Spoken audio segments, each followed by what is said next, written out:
Assalamualaikum warahmatullahi wabarakatuh. Selamat pagi, salam sejahtera untuk kita semua.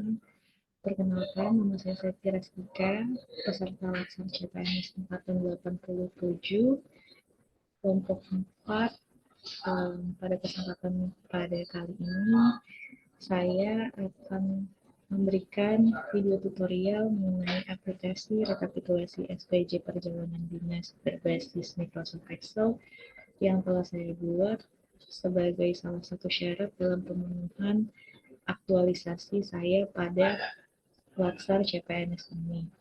Nah, sebelumnya saya izin share screen terlebih dahulu.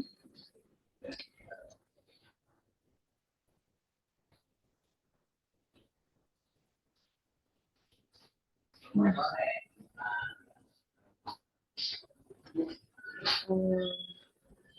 oke. Pada layar sudah tertera aplikasi rekapitulasi SPJ perjalanan dinas berbasis Microsoft Excel yang telah saya buat, dan di sini telah muncul beberapa menu. Di sebelah kiri ada 4 menu, yakni yang pertama menu data pegawai, yang kedua data SPPD, yang ketiga menu simpan, dan yang terakhir menu keluar. Nah, pada bagian atas juga ada dashboard yang merekap dari jumlah pegawai keseluruhan di lingkungan Sekretariat Daerah Kota Tangerang, jumlah laki-lakinya, jumlah perempuan, dan jumlah SPPD atau apabila kita telah menginput SPPD.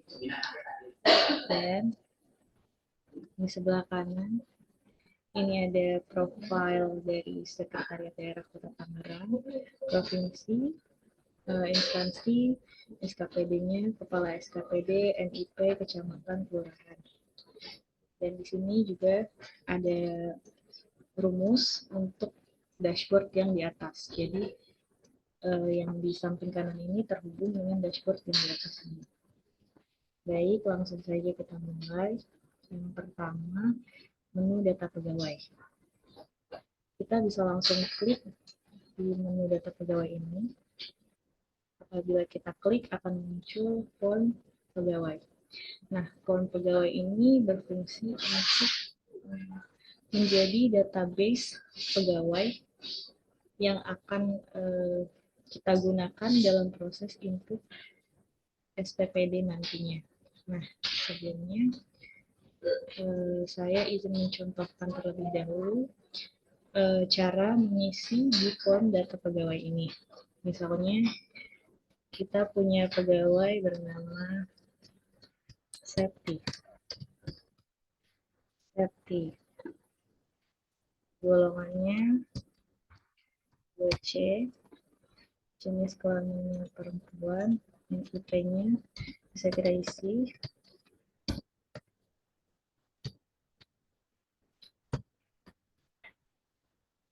Misal, jabatannya verifikator,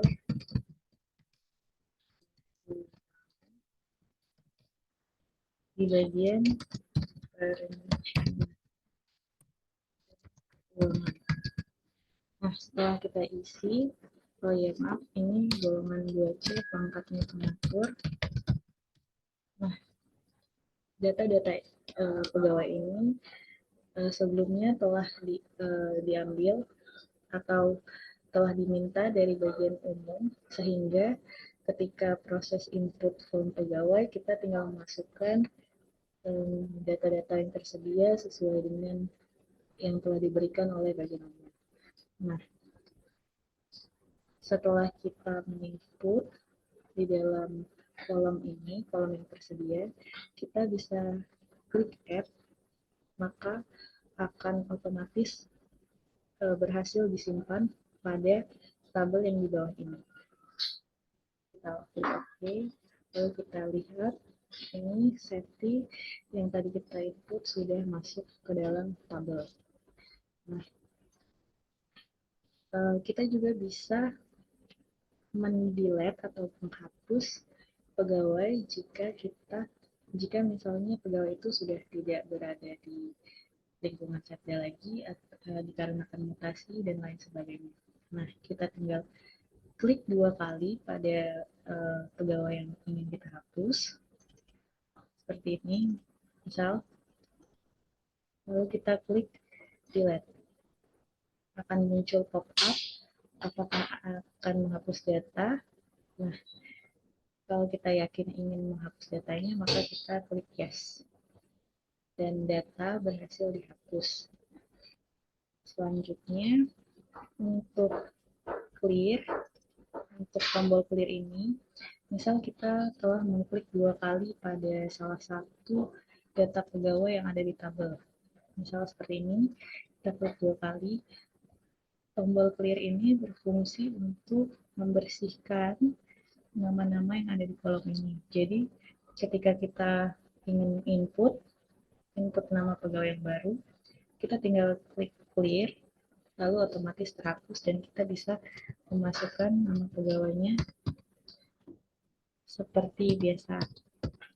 Nah, nanti tinggal klik add lagi, tinggal klik add, lalu data pegawainya berhasil disimpan. Selanjutnya, untuk menu reset, untuk menu reset ini kita berfungsi untuk melakukan reset. Kita klik, maka akan terreset di bagian jenis kelamin. Nah, seperti itu. Selanjutnya, apabila kita telah menginput data-data pegawai, kita bisa melakukan pencarian juga di kolom cari nama pegawai.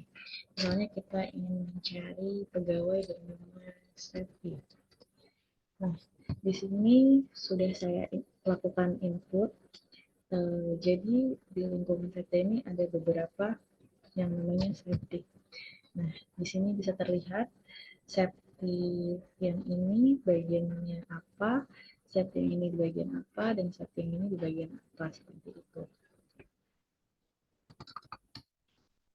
Kalau misalnya kita mau mencari yang belum kita input, misalnya pegawai yang tidak ada itu Putra, maka akan muncul pop-up data tidak ditemukan, seperti itu. Oke, kita klik OK. Nah, oh ya, tombol reset ini berfungsi sebagai, oh ya, ketika kita melakukan pencarian, misal ini tadi TR, lalu kita lakukan reset, maka akan kembali tabelnya seperti semula.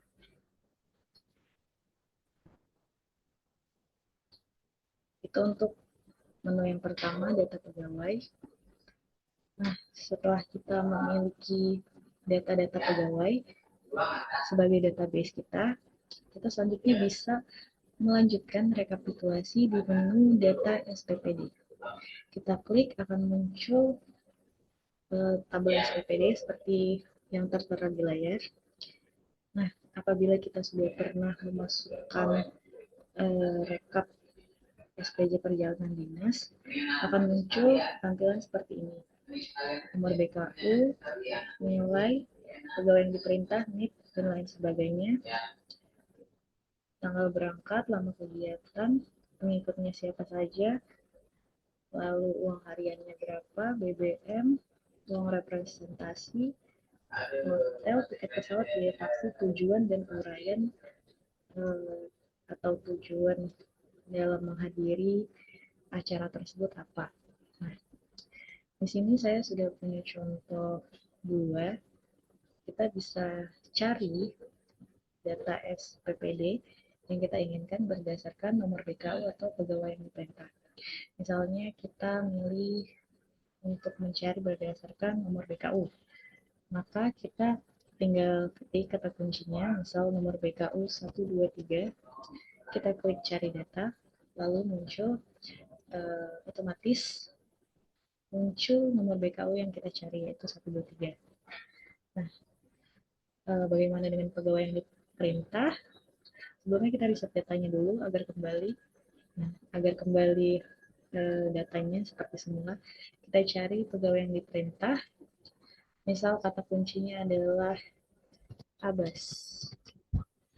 kita klik cari data, lalu muncul data SPPD berdasarkan pegawai yang diperintah seperti itu. Kemudian untuk menu update data, kita reset terlebih dahulu. Kita bisa melakukan edit atau update data dengan cara mengklik salah satu SPJ yang telah diinput, misalnya ini. Lalu kita klik update data, nah akan muncul form input SPJ ini, input SPPD ini. Nah, seperti ini tampilannya. Kita bisa mengedit, misal kita ada yang salah di bagian pengikutnya, atau salah jabatan, misal dia jabatannya, misal ini aja uang hariannya, nilainya 500.000, BBM-nya tidak ada, uang hariannya 500.000 misal. Kalau kita ingin mengupdate data, maka kita tinggal klik data sudah berhasil disimpan. Selanjutnya, untuk keluar, maaf menunya tertutup ya. Oh ya, ini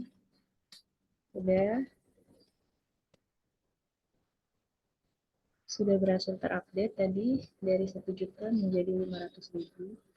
Nah, selanjutnya apabila kita ingin menambahkan rekapitulasi SPPD, maka kita tinggal klik menu tambah SPPD. Nah, akan muncul form yang seperti yang sebelumnya, tapi ini form yang kosongan yang akan kita tambah baru. Kita bisa masukkan mulai dari nomor BKU, misalnya nomor BKU-nya 435, nilainya diisi tanpa menggunakan titik. Jadi nilai yang diisi adalah nilai yang berdasarkan BKU. Misal 8.500.000. Pegawai yang ditugaskan kita bisa mencari. Misal pegawainya adalah Happy. Ketika kita mengetik, nanti akan muncul rekomendasi beberapa nama sesuai dengan huruf yang telah kita ketik. Misalnya tadi saya sudah mengetik SE, maka muncul rekomendasi software unit. Namun di sini saya akan mengisi nama saya sendiri, seperti misal masih ada Septi Restika. Nah, sampai muncul namanya kita pilih Septi Restika. Lalu setelah kita pilih, maka muncul data-data berupa NIK, golongan atau pangkat, jabatan, bagian secara otomatis. Nah, kita pilih tanggal keberangkatannya, misal tanggal 14 bulan 1 2022, lalu tanggal kembalinya tanggal 16 bulan 1 2022, dan maaf,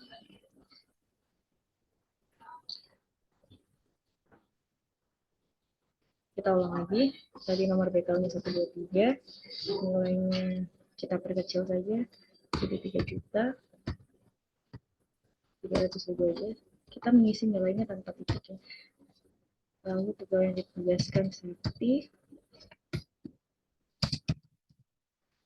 Resika, otomatis muncul NIK, golongan, jabatan, bagian, tanggal berangkatnya 14 bulan 1 2022, tanggal kembalinya 16 bulan 1 2022.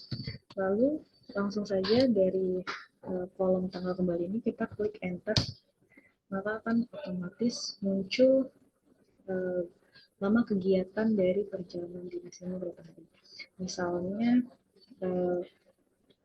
data yang muncul ini salah, kita bisa mengeditnya menjadi misal 3 hari karena hari yang pertama dihitung. Bisa kita edit seperti ini. Lalu kita masukkan form pengikutnya. Form pengikut ini adalah pegawai yang ikut melaksanakan SPPD bersama kita, bersama pegawai yang diperintah ini maksudnya. Maaf, misal Berikutnya adalah Agus. Nah, seperti ini. Lalu pengikut yang kedua adalah Tri. Yang pengikut ketiga pilih Bro. Oke. Untuk form pengikut harus mengisi berdasarkan urutan ya. Nama pengikut 1, 2, 3 ke bawah sampai 5, 6, 7, 8, 9, 10, 11, 12, 13, 14, 15. Harus mengisi berdasarkan urutan. Jadi kalau kita isi form pengikut 1 di sini, lalu 2 kita isi ke form pengikut 6, maka tidak terhitung nantinya pada saat kita klik add. Nah, jika sudah selesai, maka kita klik add, akan otomatis muncul pengikutnya 3 orang. Seperti itu. Lalu kita tambah 3 juta, uang hariannya sekitar 2.400.000 tanpa titik, lalu BBM-nya 600.000. Misal tidak ada uang representasi, kita kosongkan saja. Kalau tidak ada uang representasi, biaya taksi tujuannya misal ke P3B Banten, uraiannya menghadiri sosial administrasi dan dendam seperti itu. Lalu jika sudah terisi semua, pastikan semua kolom ini terisi semua, karena apabila ada salah satu kolom yang tidak terisi, maka tidak dapat disimpan. Oke. Jika sudah, kita bisa klik add, maka akan muncul pop-up data berhasil disimpan. Kita klik OK. Ini kita close terlebih dahulu, maka kita lihat di tabel ini sudah muncul. Kita riset dulu terlebih dahulu. Nah, kita harus mengklik riset terlebih dahulu, maka muncul yang telah kita isi tadi, dan ini datanya. Nah, karena setiap bulan itu pasti akan mengulang nomor BKU, sebaiknya nomor BKU ini bisa kita lebih perjelas. Misalnya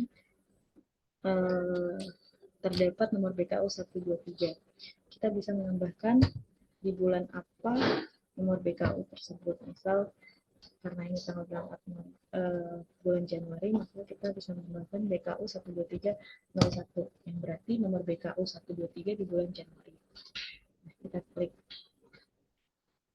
date dan add. Kita klik add, data SPPD berhasil diubah. Nah, kita reset lagi.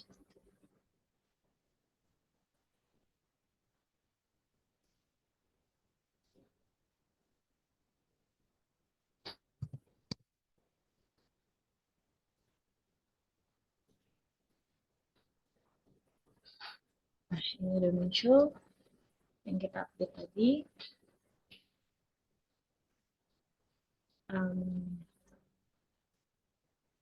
Karena kita sudah menambahkan satu STJ, jadi otomatis di bawah telah langsung terekap jumlah SPPD yang telah kita input adalah sebanyak 4. Kemudian kita close. Nah, ini adalah menu simpan yang berfungsi untuk menyimpan data-data yang telah kita edit. Sudah tersimpan. Nah, sebelum kita tombol keluar, kita melihat di sheet yang kedua, ini sheet data SPPD. Data SPPD ini adalah data di mana kita menyimpan hasil rekap yang telah kita input di form SPPD tadi. Nah, ini ada nomor BKU-nya, ada nilainya, ada yang diperintah, ada NIP, data sebagainya, tanggal berangkat, tanggal kembali, pengikutnya siapa saja, lalu uang hariannya berapa, BBM, tujuannya kemana, dan apa keperluannya. Nah, ini seperti ada double ya. Lalu apa? Lalu kita lihat ini sheet selanjutnya, sheet cari pegawai. Jadi tadi kan kita uh, habis mencari di data pegawai ini. Nah, cari pegawai. Nah, tadi kan kita mencari yang namanya tree. Nah, hasil pencariannya tadi itu masuk ke sheet cari pegawai. Lalu sama dengan sheet cari SPPD tadi, waktu kita mencari SPPD berdasarkan nomor PKU 123, cari data muncul, ini berpengaruh ke sini, ke data yang kita cari barusan. Nah, untuk 3 sheet ini sebenarnya hanya sheet ini yang berfungsi sebagai output. Untuk yang kedua sheet cari pegawai dan cari SPPD ini dihiraukan saja karena ini sebagai pencarian saja, tempat untuk menyimpan hasil pencarian kita seperti itu. Oke. Secara keseluruhan begitu kurang lebih aplikasi ini. Pada dasarnya aplikasi ini dibuat bertujuan untuk mempermudah dalam input SPPD, SPJ perjalanan dinas, dikarenakan sebelum adanya aplikasi ini, proses input nama pegawai, ini golongan jabatan bagian masih manual, perlu diketik terlebih dahulu, namun dengan adanya aplikasi ini diharapkan dapat mempercepat proses input SPJ rekapitulasi. Yang kita telah lihat tadi seperti ini. Baiklah, menu yang terakhir adalah menu keluar. Akan muncul pop-up apakah akan keluar dari aplikasi. Jika kita yakin ingin keluar, maka kita bisa klik yes. Dan kita sudah keluar dari aplikasi.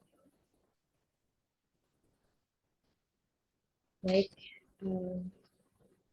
demikian video singkat tutorial tentang penggunaan aplikasi rekapitulasi SPPD, rekapitulasi SPJ perjalanan dinas berbasis Microsoft Excel. Kurang lebihnya saya mohon maaf. Saya akhiri. Wassalamualaikum warahmatullahi wabarakatuh.